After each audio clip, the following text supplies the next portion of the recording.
Avui, 15 de maig, és la Diada de Sant Isidre, és el patró de la pagesia i a Molló durant molts anys se celebra aquesta festivitat a tot el sector agrícola i ramader del municipi, que encara és bastant viu, és bastant persistent, molta gent que s'hi dedica i avui celebren la seva festivitat.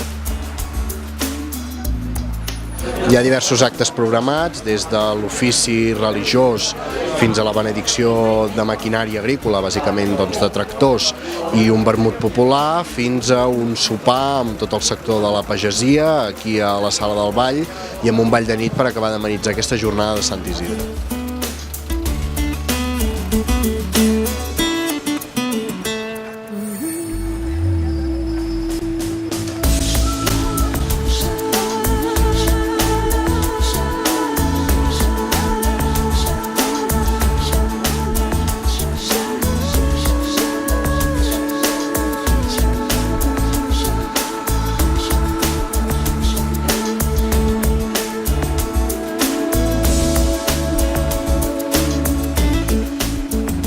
Aquesta festa és important de celebrar-la perquè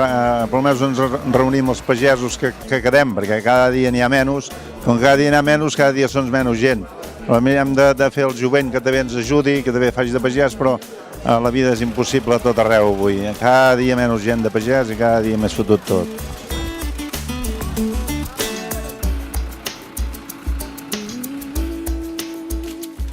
Cada vegada hem notat més com amb el pas dels anys ha anat disminuint tot aquest sector agrícola i ramader. Al municipi també ha passat moltes cases de pagès, la gent s'ha fet gran, els fills no s'han volgut dedicar a la pagesia i en aquests moments sí que encara el sector és important, sobretot els ramaders que queden cada vegada tenen més bestiar, tenen més terreny a càrrec de la seva gestió, però sí que és veritat que cada vegada queden menys pagesos, tot i que els caps de bestiar i les granges cada vegada siguin més grans i en general el sector aquest de la ramaderia encara és important aquí al municipi. Més o menys un 20% de la població ocupada del municipi treballa encara en aquest sector agrícola i ramader i per tant en municipis com el nostre, a més amb una cooperativa ramadera que els agrupa i que treballa per promocionar determinats productes, encara és un sector important aquí al municipi.